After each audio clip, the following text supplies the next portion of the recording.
Why wait to earn the degree you deserve? You have the experience, you have the knowledge. Now's the time to get the credit for the work you've done and earn the recognition you deserve by starting your comeback at Purdue Global. It's time to earn a degree you'll be proud of, a degree that employers will respect. It's never too late. Never too late to come back stronger and move forward in your career. Start your comeback today at purdueglobal.edu. Purdue's online university for working adults. AT&T believes that your phone is part of what makes you, you. So we understand why you're holding it as you eat those cheesy snacks on the go, while you listen to your favorite podcast on the subway, or when you call your best childhood friend from your favorite concert. Nothing should come between you and your connectivity. AT&T 5G is fast, reliable, and secure, and it keeps you connected to family, friends, fun, everything you care about. You'll enjoy fast speeds while you download apps, share your favorite videos, or get your game on. We know you don't let that phone out of sight, much less your grip. But no matter, this is a no judgment zone. AT&T wants to ensure you can stay connected to what means most to you, so you can prioritize yourself. Requires compatible plan and device. Coverage not available everywhere. Learn more at att.com/5G for you. This is Holly Fry from Stuff You Missed in History class. Toyota is a leader when it comes to electrified vehicles. Today, battery EVs make up less than 10% of new vehicles sold because of higher cost and concerns about range and charging. Enter Beyond Zero, Toyota's vision for a carbon-neutral future. With an electrified, diversified lineup of hybrids, plug-in hybrids, and battery EVs, Toyota empowers you to choose how to reduce your own carbon footprint. Learn more and get details at toyota.com/beyondzero. Toyota, let's go places. Before we begin today's episode, I want to let you know that it is brought to you by Squarespace. Squarespace is the easiest way to create a beautiful website, blog, or any online store idea that you have kicking around in your head. Squarespace features an elegant interface, beautiful templates, and incredible 24/7 customer support. Try Squarespace at squarespace.com and enter the offer code WORDS at checkout to get 10% off. That's WORDS, WORDS, 10% off. Squarespace.com. Build it beautiful.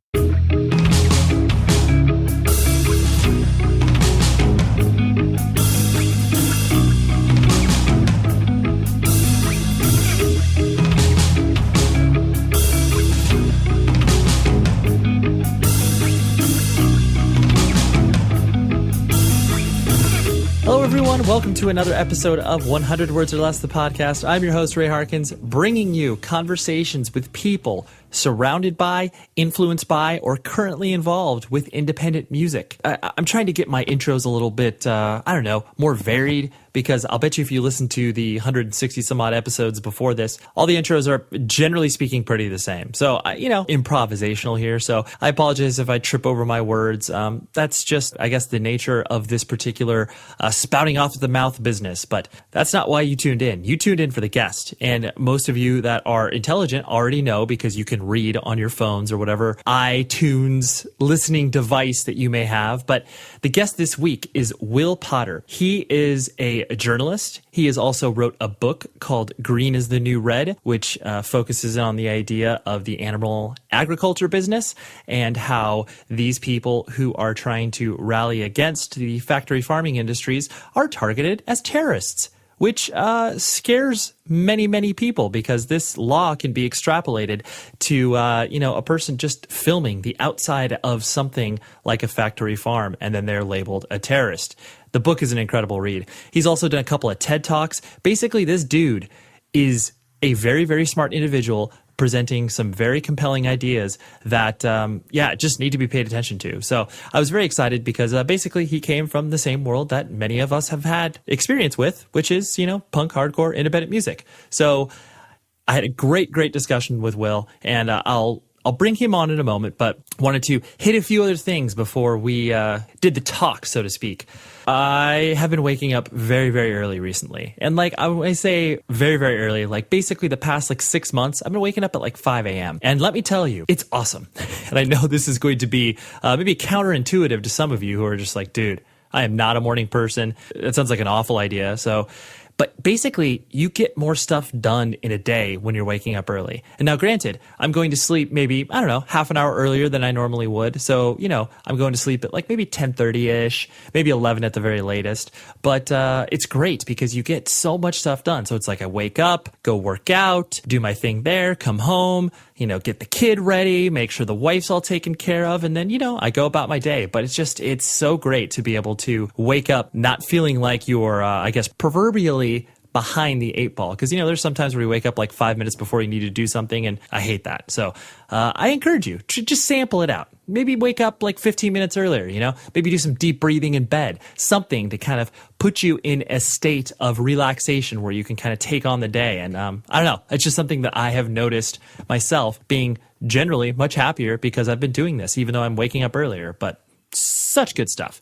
Anyways, I appreciate so many of you got in touch with me in regards to the audio help that I've been seeking. And so for right now, I don't need any more emails. A lot of you have reached out, which is awesome. So if I am lagging on getting back to you, that's why. And then there's also a second reason why. I just finished with my first jury duty case. Like, I got selected on the jury box. I went through the whole case, went to the deliberation room, spoke to all the other jurors about the case, rendered a verdict, read it to the defendants, and dude, it is an unbelievable process. Now, I know most of you hear the words jury duty and are probably like, oh, this jury duty is terrible. It's so inconvenient. And I mentioned this a few episodes ago. So many people view it as a burden. It's like, oh man. And granted, yes, it is inconvenient. I will give you that. But I don't know, just how amazingly interesting our judicial system is and the process in which we try people. Because this is something that just became more clear to me, where it's like, obviously in certain cultures, laws are obviously different in different areas of the world. You can be tried, convicted by one person and not your peers, no one else that understands your situation or context. And that's a pretty scary thought. So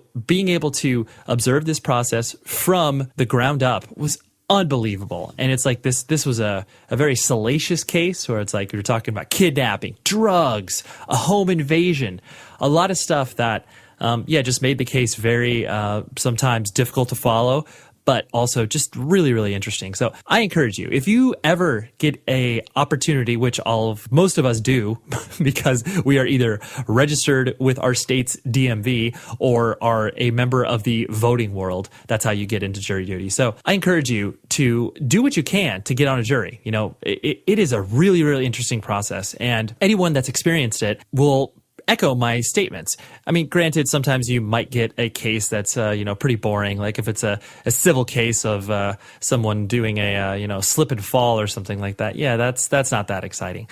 But it doesn't necessarily make the impact of the system any less, because it was just such an awesome experience to be in the room with 11 other people and have everybody focused on this thing and saying the words, we have to get this right. It was just great. And honestly, it kind of restored certain aspects of my faith in humanity. And I know this is like just a celebration of something that seems so mundane, like jury duty, but it should be celebrated because it is a very, very awesome thing that we have here in America and like I said, our judicial system in general. So anyways, jury duty, fun stuff. That's all I got to say about that.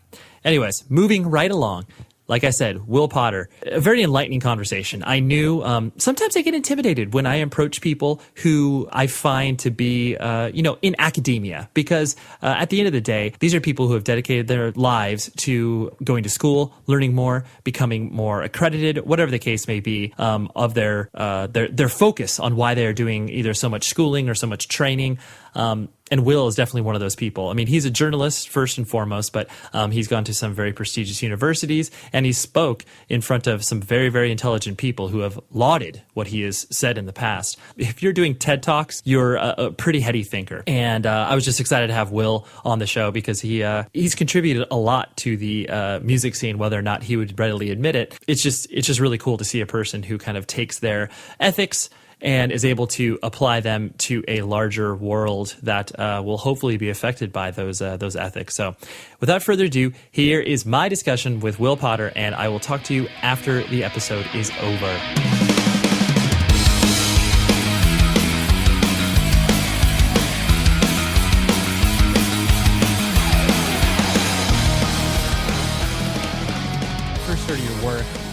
namely your book, Green is the New Red, via my day job working at PETA.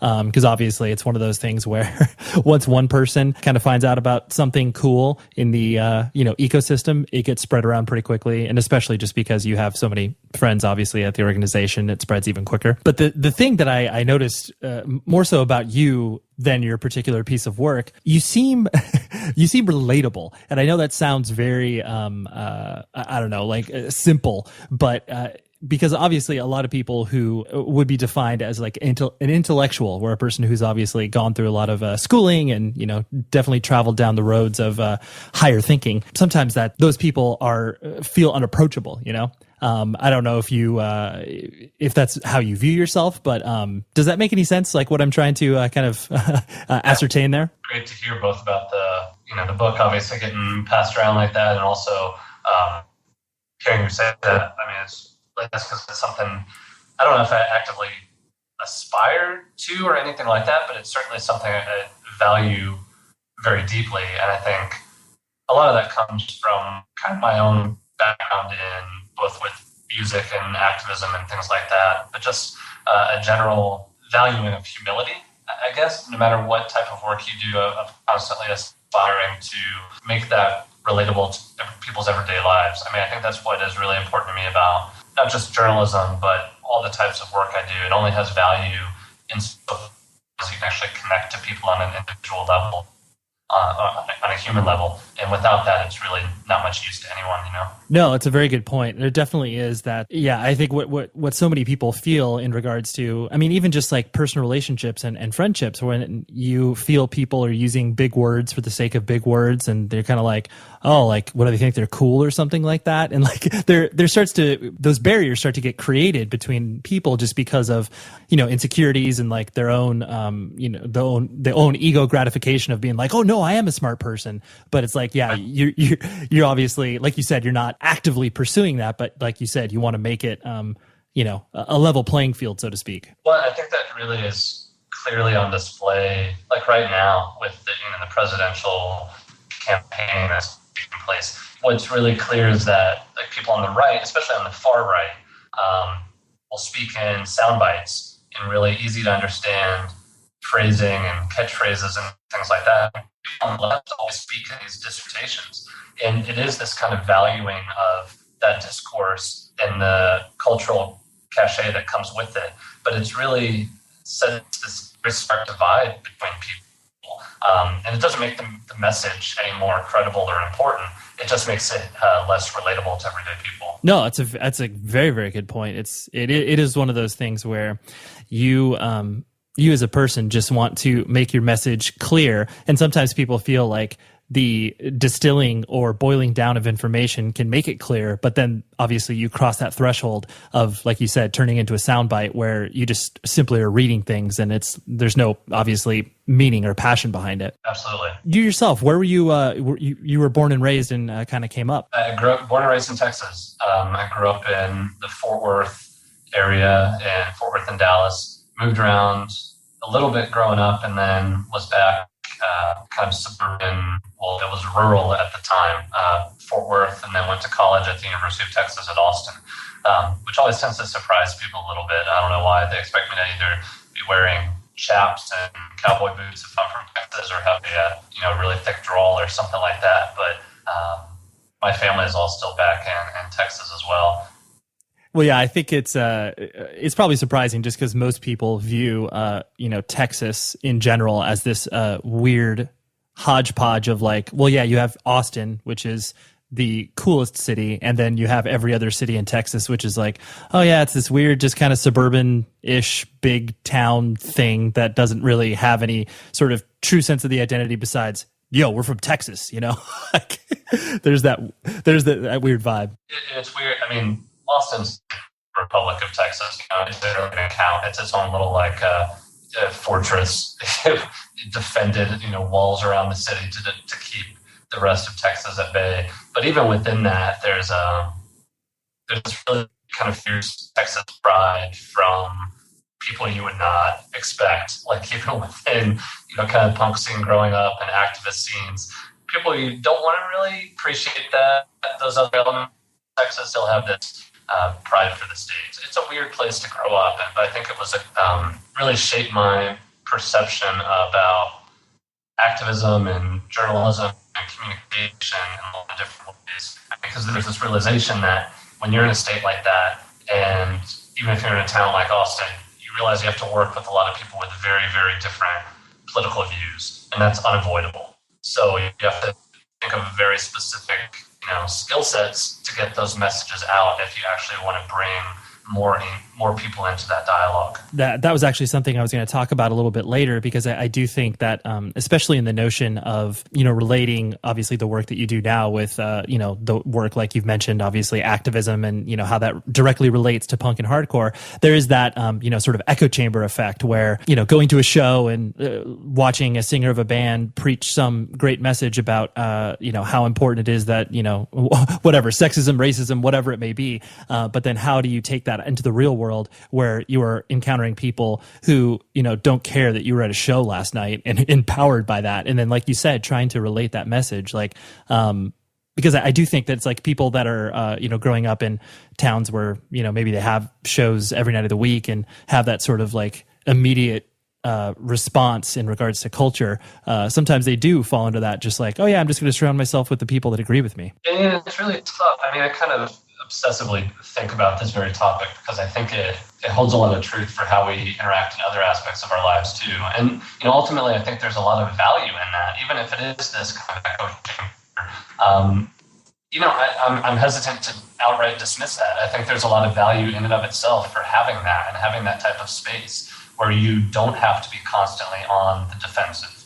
Now, it can obviously go to an extreme of you're not challenging yourself and you're using it as a kind of a crutch, and not exposing yourself to different ideas or just taking it for granted, like what you were just describing. But in some ways, if you view it as a foundational element, as a starting point or as a recharging space that you can be more at ease, recharge yourself and your community and get some of that energy and anger and excitement or joy and all these emotions and then go back out. That's how I kind of view those spaces.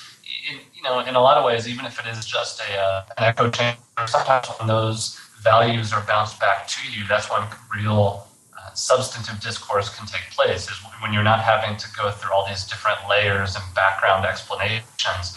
If you have a sense of shared value, you can kind of dive right into things at a different level. It's a very good point, because it is one of those things where, yeah, if you didn't have that, you obviously wouldn't have the ability to, like you said, this sort of foundational experience to build off of. And so, yeah, it can definitely be that sort of rallying cry that you need when you do, feel whatever, the lowest of the low, when you're encountering, the dregs of humanity. And then you're just like, oh, what am I doing here? And then you go to a show or go to your friends, hang out with them at a coffee shop, and you're like, oh, that's why I'm doing it, because we all care. They're actually good people.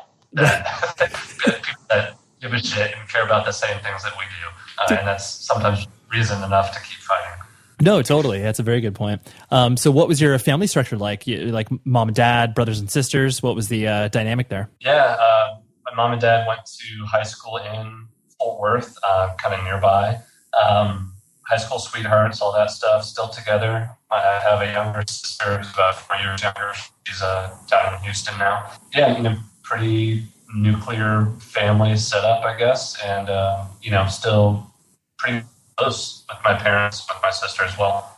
Nice. What did your parents do for work? So my uncle had a restaurant that my mom was working at as I was in middle school or into high school, and then I started working there as well. And eventually, she took that over and as the owner and ran that for a while. And my dad works in finance at Lockheed Martin.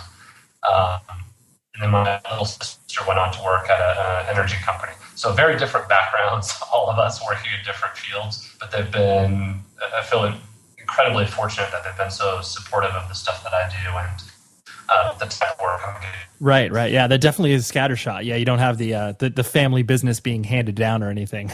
Oh, no way, man. There's no way I will ever run a restaurant. No. But yeah, especially being vegan, like you constantly come across people that have this dream of like opening a vegan restaurant or a diner or a coffee shop. And I'm like, nope, like don't even talk to me about your daydreams. I don't want to hear it. That is the worst. it never ends. It's just, oh man. Yeah, I do not ever want to open a restaurant. Right. And I have a respect that for the people that are able to do that successfully, because I know how much work goes into that and how late the nights are and early the morning and all that, running around, getting stuff at the last minute, dealing with staff. It's a lot of hard work. Yeah, no, you're definitely right. It's definitely a romantic notion. And then when the rubber hits the road, that's when it's like, oh my gosh, there's so much work into this. And granted, I say this as a writer. So it's like talk about romantic notions, right? Like, Totally. that's like the stereotype of it, the ultimate romantic notions about being a writer, and then you do it and you're like, well, this isn't an industry that really pays anymore. Book publishing does not pay any money. Like, right. Newspapers don't even exist for the most part anymore. With that being said, I guess it's easier to see it from a distance. Yeah, the romantic notion of you writing by candlelight, like just every cliche that you can imagine. Exactly. Jacket. What kind of kid did you find yourself being as you were, kind of forming your own identity? Like, was music introduced to you like in high school? Or did that kind of start infiltrating your life then, or where did that come into play? It's hard to say. I mean, around so we moved out of the state for a little bit, and then I came back at the start of 7th grade, which I think for every kid is just like a nightmare time. And I remember coming back to Texas, and we're signing up for classes and stuff, and you had to pick your extracurricular, whatever. And I remember the guidance counselor being like, asking me what sport I wanted to play. We had previously lived in Virginia, and on the East Coast, kids around that time, a lot of them were starting to play lacrosse. I was like, oh, I want to sign up for lacrosse. And I remember them just looking at me like, son, we have football and football. So, I signed up for ball. So, I tried my best to go in that certain path.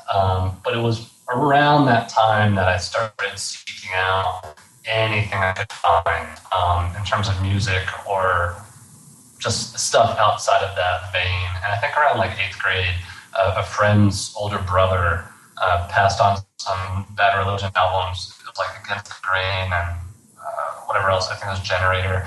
And then, that quickly led into Operation Ivy and Gorilla Biscuits and all that kind of stuff.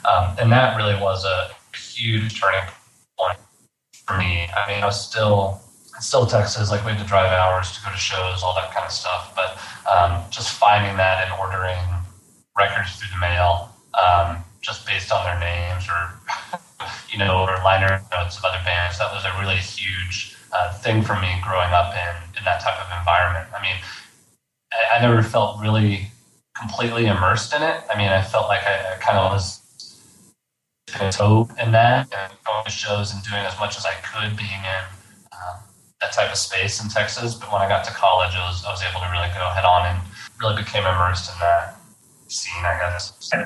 Yeah. I always reflect on the times when people are describing on this particular show, when you first start to discover that stuff, it's always incredible because it's devoid of context, it's such a visceral reaction that you have to the music, to the imagery, whatever it is you're drawn to. And it's so special because, you're not, the older you get, the more delineations you do in your own mind in regards to I can't like that band because of this particular scene or whatever. But it's you just, when you're 14, 15 years old, you're just shoving everything into your head. And it's it doesn't matter. I'll find a space for it. Absolutely. And I'll find a space that alongside things that are totally, incongruous with that. I mean, and I think that's what I really think about that time of, oh yeah, it's totally fine to pick up, a Crass album alongside some, Southern California skate punk bands. That totally makes sense. Just give me all of it. I just want to figure out what's going on in this world. Right, totally. Yeah, it's just, you just want inputs. That's all you need. Yeah, exactly. Did you care about school as you were kind of going through it, or was it one of those things you were going through the motions? No, I definitely did. I think that kind of speaks to how I approach my work now, too. I mean, I have these kind of competing, I don't know if they're competing personalities or worlds I've operated in, but I've always liked school. I wasn't one of those kids that was like using every chance to cut class or didn't see any value in it or whatever. Like I remember it was funny. I did a speaking event with Greg from Trial, and we were talking about these type of issues and what were some of the most formative influences in my life and in our lives. And the two that I picked out were finding punk and hardcore, and then debate team in high school. And I chose the debate team because it was that same spirit that really drew me to punk in a lot of ways, of just trying to get information and having a space where you can think critically and ask tough questions and seek out, dissent. And in that environment, like, it was kind of life-changing for me, having a permission to read Civil Disobedience by Henry David Thoreau when you're 15 or 16. I mean, that just completely blew my mind. And that set me down a very different rabbit hole than I would have been on otherwise. So yeah, I mean, I definitely had that kind of nerdy trend that stuck with me throughout my whole life as well. Nice. It's very cool. I always get inspired when people obviously share a story like that, because I do think that there's this premium that's ridiculously placed on kids in high school, especially.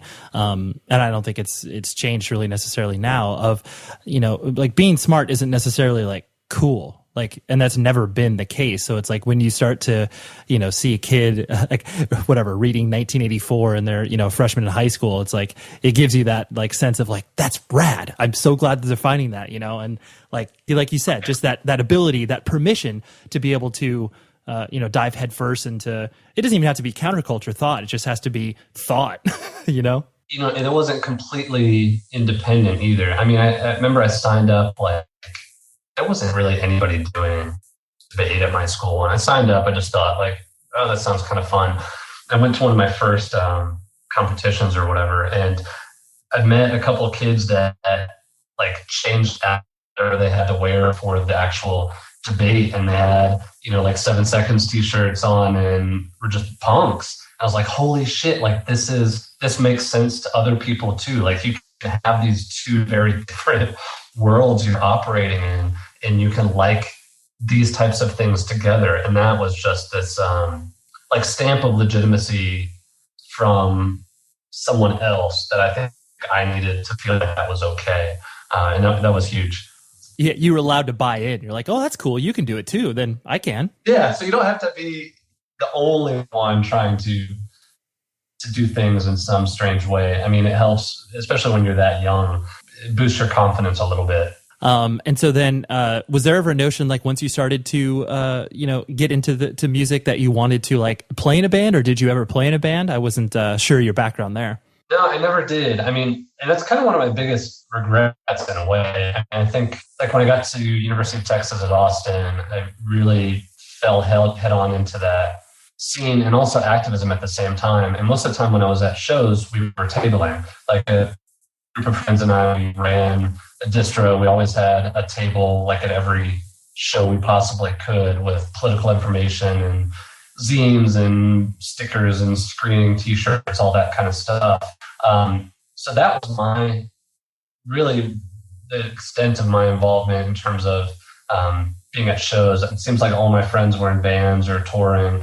And I was more on the activist side of things. And looking back on it now, that's part of the reason that I've approached my work today in the way that I have, in doing speaking tours overseas, like in Germany or in Spain or wherever, approaching with that similar DIY ethic, because I feel like I missed out in some ways. Like, I should have done that, should have gone on the road at that time. And I missed that. Hey, now I can do that. And I'm, 20 years older than when you're supposed to do that. Right. And it's, it's with the same spirit. I mean, in a lot of ways, it's with the same people. And now I'm talking about a book I wrote or giving lectures, but it actually kind of feels the same, just using it as an opportunity to do things on your own terms and to explore. Yeah.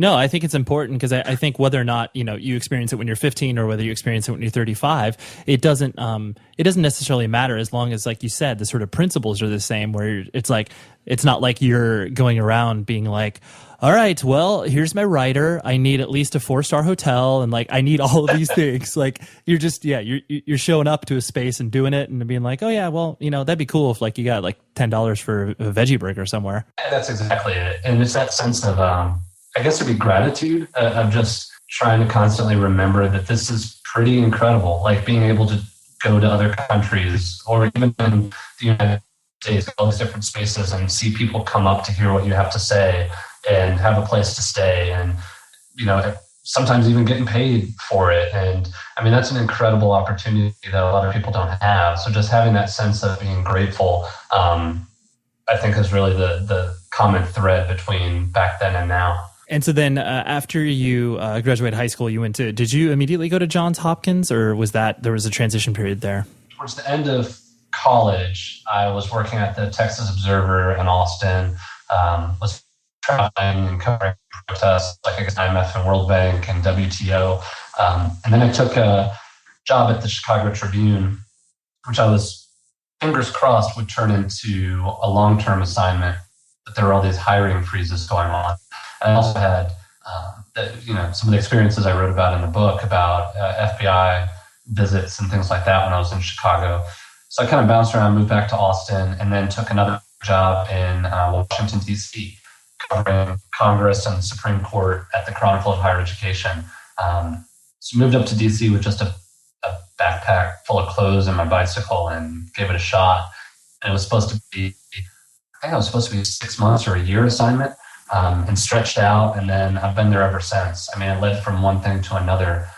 And eventually I left newspapers and magazines as I wanted to focus more and more on the issues I read about today, and it felt very restrictive. So I took a day job doing public relations and then went to Hopkins at night and started working on the book, and really used that graduate school experience at night as a chance to try to start making that transition from newspaper and magazine to conceptualizing an entire book that I wanted to do in a narrative nonfiction way, which was completely overwhelming to me. So I just used every workshop, every opportunity I could to try to share bits and pieces of the book with people who had no idea about any of this stuff and see how they responded. And that's really how the book came about. This show is sponsored by BetterHelp. Let me tell you, the holidays are awesome.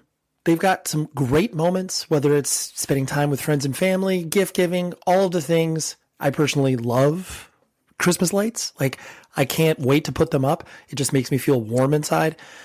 But there are moments where it's like, man, it's overwhelming, or I'm feeling really alone or sad.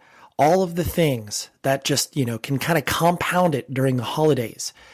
That is why you need to take a beat and maybe take that moment for yourself. Give the gift of time to yourself. And that's honestly why I love dipping into therapy. That's why I also love working with BetterHelp, because they make finding a therapist online so dang easy. So if you're thinking of starting therapy, give BetterHelp a try. Like I said, it's entirely online. It's designed to be convenient, flexible, and suited to your schedule. Just fill out a brief questionnaire, and then you get matched with a licensed therapist. And you can switch therapists at any time for any reason at no additional charge. Please, in this season of giving, give to yourself as well with BetterHelp. Visit betterhelp.com/Ray to get 10% off of your first month. That's BetterHelp, HELP.com/Ray for 10% off your first month. Take care of yourself, please. This episode is brought to you by Toyota. We all agree that reducing carbon emissions is a good thing, and once again, Toyota is leading the way. We hear a lot about fully electric vehicles, and Toyota has them, with more on the way. But we also know a BEV is not for everyone, whether it's because of cost, range, or concerns about finding a charging station when you need it. Plus, the raw materials used to manufacture batteries are limited. Enter Beyond Zero, Toyota's vision for a carbon-neutral future, in vehicles and in manufacturing plants too in the years ahead. The materials used to make just one long-range battery for an EV could be used to make batteries for 6 plug-in hybrids or 90 gas-electric hybrids. That's why Toyota's position today is electrified, diversified, empowering you to choose how to reduce your own carbon footprint with the vehicle that's right for you. A hybrid, plug-in hybrid, or battery EV. So shop, learn more, and get details at toyota.com/beyond0. Toyota, let's go places. Lucky Land Casino, asking people, what's the weirdest place you've gotten lucky? Lucky? In line at the deli, I guess? Aha, in my dentist's office. More than once, actually. Do I have to say? Yes, you do. In the car before my kids' PTA meeting. Really? Yes. Excuse me, what's the weirdest place you've gotten lucky? I never win and tell. Well, there you have it. You can get lucky anywhere, playing at LuckyLandSlots.com. Play for free right now. Are you feeling lucky? No purchase necessary. Void where prohibited by law. 18+. Terms and conditions apply. See website for details. Pardon the interruption here, but I want to tell you about an awesome service that I am very passionate about because I've used it multiple times. So Squarespace, you heard me talk about it at the very top of the show, but I'll give you a little personal anecdote to let you know what I used it for and how awesome it was. So a couple years ago, I ran a music festival with a friend of mine. And of course, we needed our own online platform to sell tickets, to inform people of the bands playing, all that sort of stuff. And I was like, I don't know what to do. I don't really know the mechanics of building a website besides maybe signing up for something. And that's kind of it. So I asked a friend and he was like, oh, dude, Squarespace, this will be so easy for you. And it was amazing. The site looked completely professionally designed, regardless of skill level, which honestly, as far as design is concerned, it's very low on my skill level. Very intuitive, many easy to use tools to get whatever it is that you want to do on your site. Squarespace has state-of-the-art technology powering your site to ensure security and stability. Because let's be honest, if your site crashes, that's like the worst thing of all time. It's trusted by millions of people and some of the most respected brands in the world. And plans start at $8 a month. $8 a month to get your thing out of your head into the real world and impacting people's lives. That's what I did with this music festival, and it was super easy. The website no longer exists. Otherwise, I would direct you to it. But it was, like I said, super simple to update. It was awesome. So start your free trial site today with no credit card required at squarespace.com. And then when you decide to sign up for Squarespace, please use the offer code WORDS, WORDS, to get 10% off your first purchase. Squarespace. Build it beautiful. I did. You should do it as well. So there's a company called Loot Crate. Me, myself, I completely identify with what they're doing because I love pop culture. I love video games, geeky stuff, and they are the perfect subscription box for people such as that. So basically what you do, you sign up using the website lootcrate.com/words, and then you get $3 off a subscription. But what does that subscription get you? $40+ worth of toys, shirts, collectibles, comics. It's delivered to your mailbox every single month. Basically, it's like having a best friend who's into all the coolest stuff possible being like, yo, Ray, you want some cool stuff? How about I send it to you once a month? It's not even very expensive. How about I give you a few bucks off? And then the box shows up, and then it's like, oh my gosh, this month is all based around The Walking Dead, or this month is all based around like Marvel Comics. And it's like, who doesn't like Marvel Comics? This is awesome stuff. I've seen what they send out, and it's definitely not just like, oh, cool, here's a pin and a t-shirt, and all right, I'll talk to you next month. This is like real high-quality, fun stuff. Basically, it's like Christmas every month. This month, it's celebrating all the monsters you can possibly fit in your pocket, and the ones that you also need to, maybe have a different place on your shelf for them. Plus, they have awesome items from Blizzard, Kid Robot, and exclusive stuff that you cannot find anywhere else. That's the important part. Exclusive. So this is stuff that basically only Loot Crate is offering you. Go to lootcrate.com/words and get $3 off. You need to do that by September 19th at 9 p.m. Pacific Standard Time. Otherwise, you miss this month's box, and then you'll have to go to the next month's box and blah, blah, blah. But lootcrate.com/100words, save $3 off. And oh, you, the international person, yeah, they ship to you as well. 13 different countries. Just do it. It's like Christmas every month. Super fun. Do it up. Did the idea of journalism kind of come about via like high school, or is that something that like you started to have a passion about even earlier than that, or where did that kind of come into your head? I kind of have all the, cliched stories of like when I was really little, I remember making a magazine to, pass around the kids in the neighborhood. Like I'd always been interested in writing and I guess publishing, and especially with books and writing. Like I knew that was the path I was on. And it was my mom actually, who I guess saw me doing those things when I was younger. And when I was a freshman in high school, signing up for classes, she was like, I think this would be really cool for you. Why don't you sign up for newspaper and it would let you write? You can talk to all kinds of different people. You can learn new things. I was like, all right, gave it a shot, and I really loved it. And by the time I was 17, still in high school, I was, during the summer, I had a job at the Dallas Morning News and actually was getting bylines and publishing. So from 17 on, that's been my life. Back after that, went on to work at a lot of different other newspapers and magazines. And, in a lot of ways, it wasn't really even journalism. There's a lot about journalism that I love. It's more of language and the written word, which I guess what truly attracted me to it. But journalism is incredible, especially as a high school kid, because like being at the Dallas Morning News, you have the authority to ask tough questions of people that in no other environment would you ever have that authority to ask. Like to try to be grilling a city council member as a 17-year-old, like you should never be able to do that. But when you have a press pass, you can't. So anti-authoritarian spirit in me really loved it. And that's part of the reason I got hooked. You have a space to obviously have a voice, and then obviously it gives you the ability to, not only from just the credential perspective, but just like that little vote of confidence that you need in your head to be able to jump in on that, Right. And one of the tough things about journalism today, though, is like it gives you that license, but you're also not really able to have a voice, until you're much more further along in your career, or you're doing long form pieces at a magazine, or writing a book, something like that. In newspapers, you really can't have much of a voice. You can have different elements to your style or how you're working a lead or things like that. But in a lot of ways, I feel like that's why I had to go back to, or I chose to go back to graduate school and start working on the book, is to try to find that voice and to try to find that new permission to speak in a different way, and it not having to be so straightforward in my reporting. Sure. No, that's true. Yeah. You had to kind of lose the just the facts, ma'am approach and be like, oh, what is it that I want to say? Yeah, totally. That's exactly it. And that's an overwhelming thing. I mean, to make that complete shift.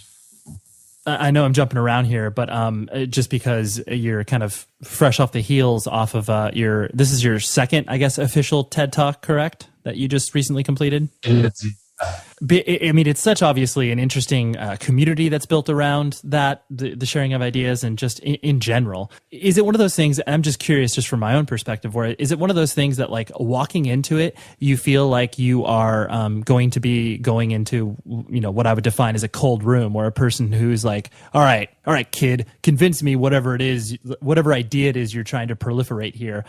Or is the community that's attending these events like generally supportive, where they're like, all right, like we'll hear this out and we'll see where you're going with this. How does that sit in your head, or have you noticed any similarities just because you've done two now? I think both. I mean, one, going into it, everyone with TED was reminding me that the people who are there want to be there. They want to hear you. They want to support you. They're very forgiving if you screw up on stage. Like they want you to succeed. And now, after being at multiple TEDs and now into the senior fellowship, like I truly believe that. It's an incredible community. But I think with my work, I felt like kind of an odd man out in a lot of regards. It's a very tech-oriented community, a very like social innovation type of thing, like solving problems in around the world using technological innovations. That stuff is kind of the bread and butter in a lot of ways of TED. And I was coming in, there have been other photojournalists. I think I was the first print journalist to be a fellow. And I was speaking about really controversial stuff. During my first TED Talk, I had a slide on the screen that had all the supporters of a law called the Animal Enterprise Terrorism Act that was passed by all these big ag companies, pharmaceuticals. And I knew that there were people in the audience that are high ups at those companies. And I didn't know how that was going to be taken, either by TED or by the community of people in the audience. And I think really to their credit, people were overwhelmingly open and supportive. And, I just feel really grateful for being part of that.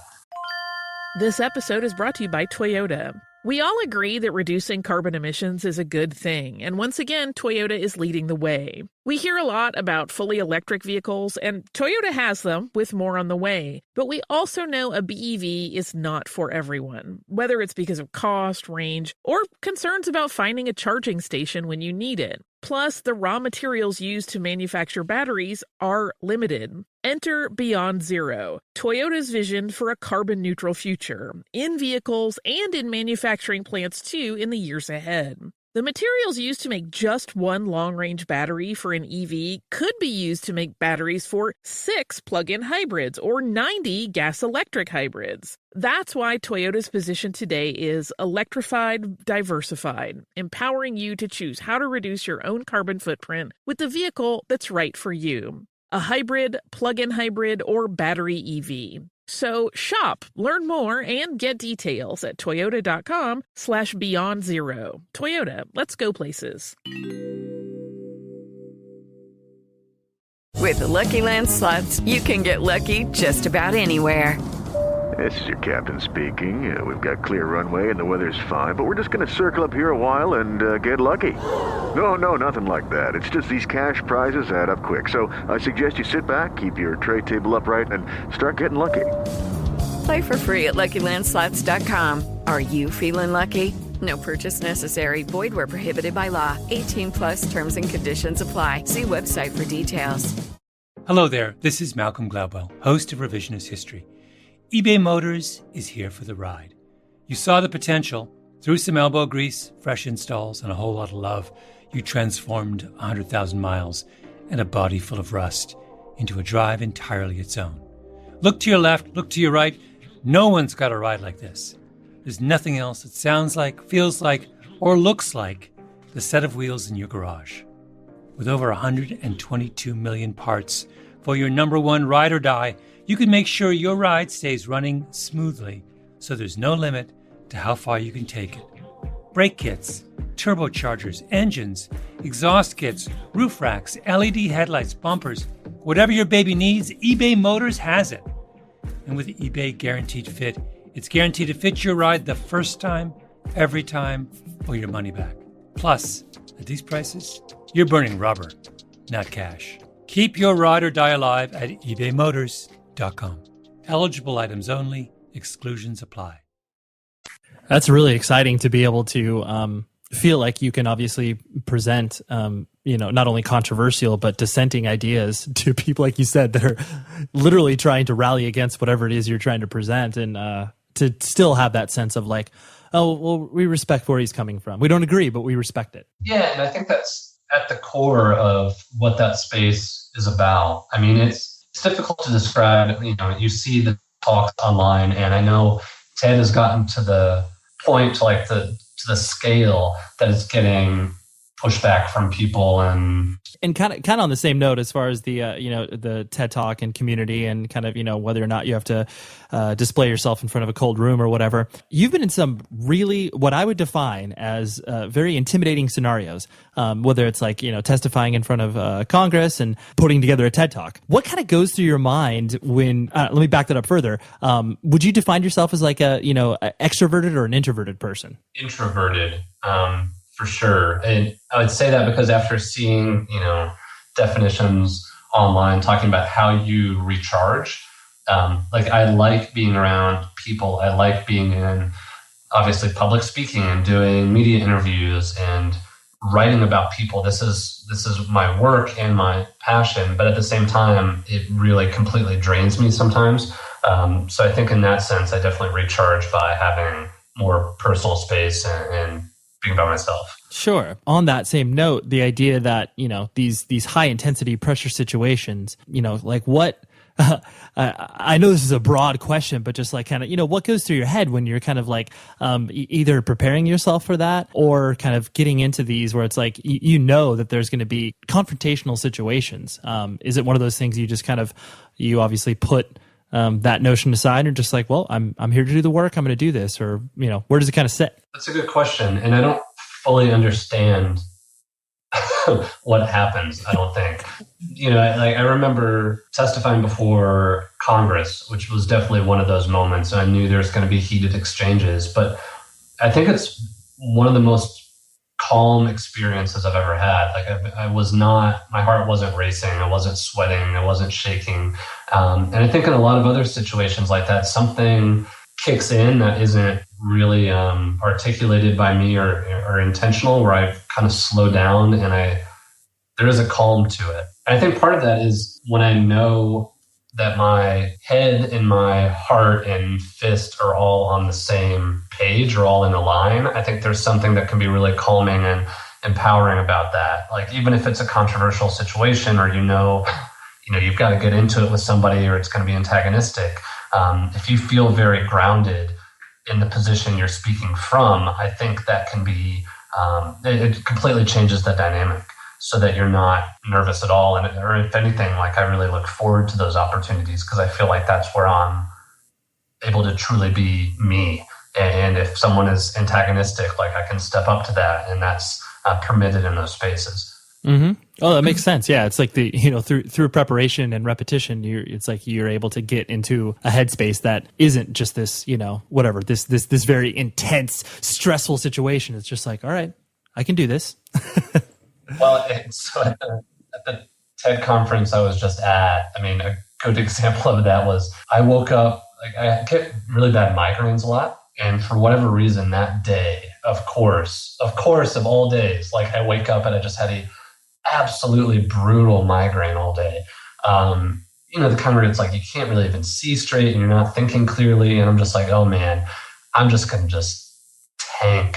Like, I'm going to get up there and those bright lights are going to make it even worse. And I'm just going to forget everything. But I think the preparation is what does it. Like, I was so OCD about prepping for these talks and having everything down that I just, had that migraine, but went up and was on not autopilot, but in a sense, like, I could be present, but still knew the material enough that I wasn't shaken by that. And that felt really good to be able to get done with it that way. Yeah, that's exciting. Like, you felt you had what everybody obviously wants in their life, control, where it's like, oh, I feel good about that. Yeah, like, this is what I'm supposed to be doing. Yeah, exactly. Yeah, that's awesome. And obviously because, most of your work obviously published, and otherwise from an activism standpoint, all centers around the animal agriculture, business. And obviously your interest in that stems from, your vegan diet, and obviously the activism that you've participated in. When did you kind of first start to, I know this is very origin story-esque, but when did you first start to kind of like become aware, that was obviously such a, booming business, and that was something that you obviously didn't want to take a part of? Yeah, I think I was about 18. I was working at the, radio station KVRX in Austin. I think I was just DJing then, or maybe I had started soon after to work in the news department as well. But a really close friend of mine was vegetarian, and she just kind of mentioned in passing, like, hey, Will, you're getting involved in all these political issues. Like, I was learning about the economic sanctions on Iraq, and the, I think kind of WTO issues were just coming up around that time, and environmental issues. And she's like, well, it doesn't really make sense why you would also just not be vegetarian. And she gave me a book, Diet for a New America by John Robbins. And that was it. It really helped that I kind of had a crush on her, as these things tend to go. That might be a little bit more receptive to what she was saying and not defensive at all. But that was it. I read the book and immediately went vegetarian. And then a buddy of mine through the hardcore scene kind of said similar things about, well, if you're vegetarian, like, why don't you just start making dinner with us? We make these big vegan dinners before shows, like 3 or 4 times a week. And then we'll all just go to the show together. And so I started doing that. And before I knew it, I was vegan as well. So that's kind of how, I guess I was around 18, then stuck with that ever since. People get so intimidated when you make a choice as a teenager and then you've like stuck with it, because obviously the notion is that, your beliefs and passions change, especially when you're making these decisions at such a young age. And I think a lot of what I've noticed is people feel disarmed because like they reflect on themselves and they're like, oh, I haven't even stuck with like, working out for 6 months or something like that. Right. Have you noticed that sort of like, I guess, defensive reaction from people, even separating from the fact that, they may have a problem with you, not eating hamburger or whatever? I do think so. I think some of the most defensive reactions sometimes stem out of people's own recognition that you might be doing something that they agree with, but they're not doing. And I think that makes people fight back the hardest sometimes and look for reasons to try to pick you apart in different ways. But part of exactly what you were just saying, I think really stems from our culture's dismissal of youth and the values that young people have. I think we don't give young people nearly enough credit. The fact that you can make a decision, forget being 18, I mean, if 12, 13, 7 years old, I mean, you can recognize your values and act on them, but our culture really dismisses that and says it's something that, well, you're only doing out of some misguided youthful rebellion, or maybe not even rebellion, just misguided youth. And I think it's really unfortunate because those values, I think for a lot of us, don't change. In a lot of ways, I think I'm pretty much the same person I was at that time, for better or worse, in both camps. But in terms of my commitment to trying to live a compassionate life, sustainable life, a life aligned with social justice, I mean, that hasn't changed at all. Yeah, no, it's really exciting and engaging from that perspective because you do see people filter in and out of it, and it's like when you find the lifers, you're like, oh yeah, I'm not alone in this fight. Well, honestly, I think part of that, the people who are the lifers or the people that have really stood by those values, a big part of it is community, and I think that circles back to discussions about punk and hardcore as well. There's even been some research looking into people who come out of those subcultures as being more committed to vegetarianism than people who are not. And a big part of it is the community of people you're around, reinforcing those values and legitimizing them and reminding you that it's okay. It's very interesting. That actually leads perfectly into a question that I was going to ask you. Obviously there's a intersection between punk and hardcore in the activist world, like you've been illustrating throughout this conversation. Is it interesting for you to run across people who maybe in the same activist sphere, or obviously your literary contemporaries and people that have kind of come at it obviously from a completely different angle?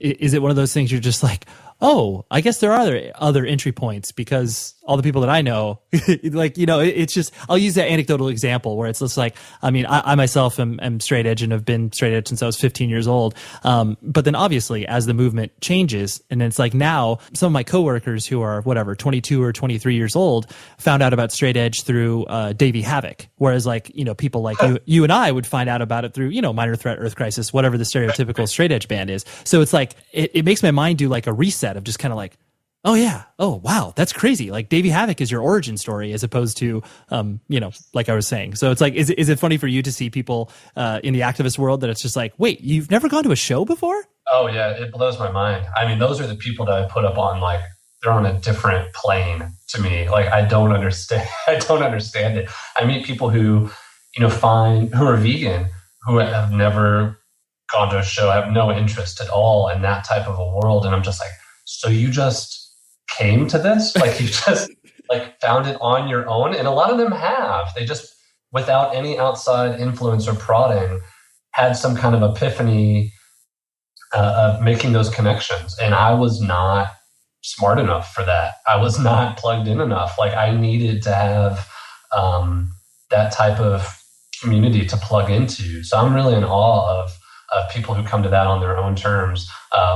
maybe not from the Davey Havok side of things, but more from the like, get into activism just because you have this kind of internal compass that's pointing you in that direction. I think that's incredible. Mm-hmm. Yeah. It feels like those people are obviously like fully formed into a world where it's like, oh man, I took like 40 steps to get where you're at. Well, yeah, that's exactly how I feel. I'm like, oh, it took me so long. I mean, even in high school, I remember having a friend of mine went vegan. I don't even remember how I processed that because I think there was no processing. Like my brain just wasn't ready to conceptualize that, and it just like really went in one ear and out the other. And I probably even made some like goofy jokes about it just because I was not there. I was not ready for it.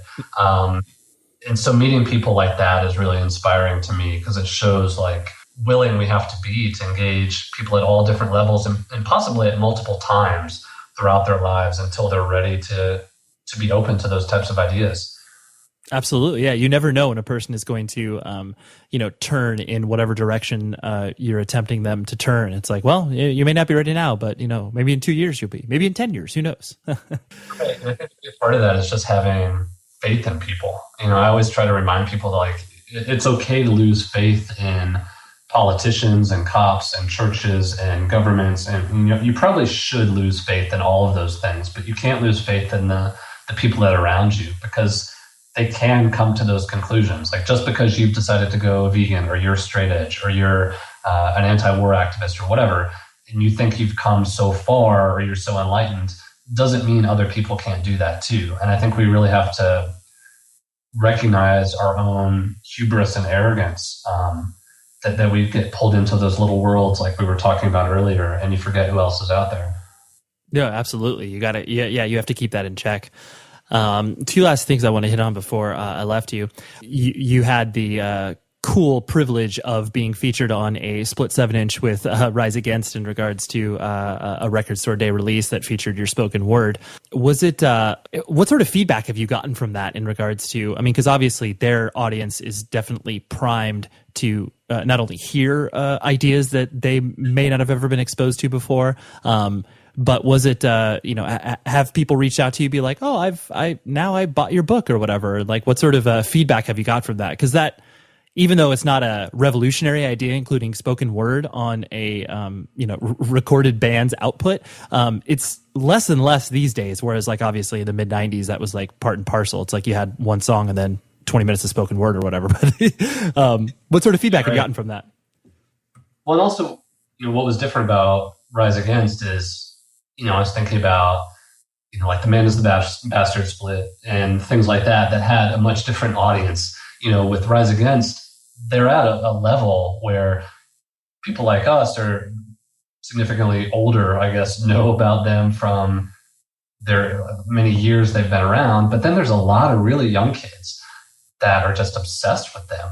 And that was what was most inspiring to me about what's happened after that release, is seeing things online, just through searches and people tagging things on Tumblr or Instagram, or even messages I've received, some from pretty young listeners, like 14, 15, that have said, like, I had no idea anything like this was happening. And I just loved Rise Against, and I got this record, and this is completely blowing my mind. And to me, that's just incredible. Some of these messages these kids have said, like, I don't even remember ever reading a book that was not assigned in school, but I picked up this book because, Rise Against had you on this record, and now I have all these questions and I want to do this, this, and this. I didn't expect that to happen. And that's really inspirational and rewarding to me to see it have that kind of an influence. And also makes me really grateful for Rise Against to do something like this. They could do, at this point, there's such a big deal, like they could do anything they want for a Record Store Day release. But they chose to do a split like this, and also chose to have some, really hard-hitting imagery on the cover. They had resources inside. I have nothing but a huge amount of respect for them for doing that. No, absolutely. It was really exciting and engaging to see that, even as a person who obviously, I don't need any convincing. But just looking at that, like you said, I imagine everything, all those comments that you're receiving, that's like, in an ideal world, what I would imagine to happen. I'm just glad that you have obviously reaped the positive benefits from that. It's exciting. Just because you have obviously been steeped in the activist world, and obviously a lot of your writing centers on that, you're gonna do fiction. Are you going to sidestep? Is there one of those things where it's like, what would you like to do that is kind of, devoid of the context that you're currently in right now? Or is it one of those things where you're just like, oh, I want to double down on this because obviously I feel momentum. I'm so passionate about it. Not so much on focusing what you're doing next, but like what sort of sidestep would you like to take? Yeah, so that's a really good question. And that's kind of where I'm at in a lot of ways right now in my life, professionally and personally, is I've been immersed in these issues in this world for so long. Like, it's really taken a toll. Like, it's really run me down, health-wise, psychologically, emotionally, all those things. And I'm actually just got out to Michigan. I'm doing a night fellowship, which is a journalism fellowship that allows you a lot of space to explore and to try a lot of different things. So that's what I'm kind of evaluating right now for this year. I mean, fiction is something I've always been interested in. Like I said at the start of this conversation, that's at its core what got me into journalism is a love for the written word, even more than a love for the techniques or the craft of journalism. So it's something I want to, allow myself the time to just explore and to give a shot to. I have a really hard time with that because the nature of the work I do is just a constant flood of breaking news and bad things happening that need a response or need to be exposed or shared with other people or whatever. So it feels like kind of a guilty pleasure in some ways, or a guilty reprieve to step back from that and move over to fiction or screenwriting or something else. But something I definitely want to do. And I think that's, I don't know if that would be the next book or not, but I think that's something that's definitely in the future. That's exciting, because I definitely think that the activist world, there comes that point where you need to, for lack of a better term, like disconnect, and not so much like disconnect from the fight, but just be able, like you said, to take it from a different perspective, and then be able to still have that as a part of your life, but not be the end all be all, because at the end of the day, it's like there's only so much that you can do, you singularly as a person can do. And so it's like to be able to give yourself that, I guess, clearance to be able to explore the other creative arts. Like it's just exciting that you obviously can allow yourself to do that. Because I think a lot of people sometimes don't feel the ability to like let themselves go like that, Yeah, absolutely. And I think part of it to me, as I'm thinking through issues like this, it's thinking about, what we're, as artists or writers, what you're aspiring to create. And I think, to me, with the book, and the reason my first book took so long, is I wanted to create something that could withstand the test of time, at least a little bit. That wouldn't just be, the story of the hour, but that you could pick it up 10 years later, 15 years later, and the stories of the people inside of it would still resonate and it would still have value and meaning and emotion. And I think that's what the best literature does as well. I mean, whether or not it's based in current events, it can still tell deeper truths about current struggles in our own political reality. And I think, I don't know, it's not an easy thing to do, but it's something that I certainly would like to give a shot at. No, that's rad. Well, I for one give you permission, Will, so do it.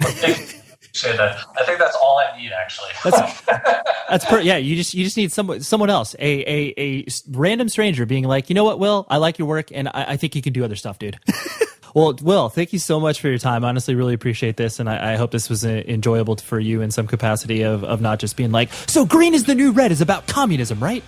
Thank you for not asking that question. Sweet. Now, I'm trying a new little bridge there when I stop the interview and then go into this outro. So just let me try in a few different things. And obviously, if you like one, email me, 100wordspodcast@gmail.com. I've loved hearing a lot of feedback from, honestly, a lot of people recently. And because of my jury duty and just general hecticness, I haven't been able to get back to you. And I know, like, almost every person that's like, oh, email me, and then they don't get back to you. You're just like, oh, what? You told me to do that. So, but I promise, I will respond to your email. And then whether or not you like it, we probably will create a relationship.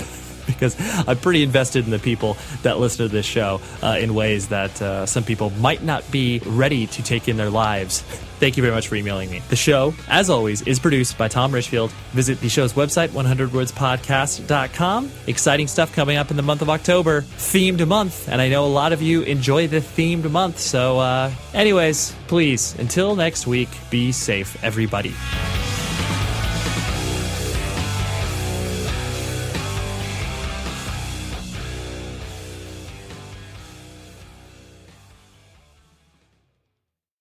Have you heard about Vyvgart, F-Gard Tigamod Alpha F-Cab?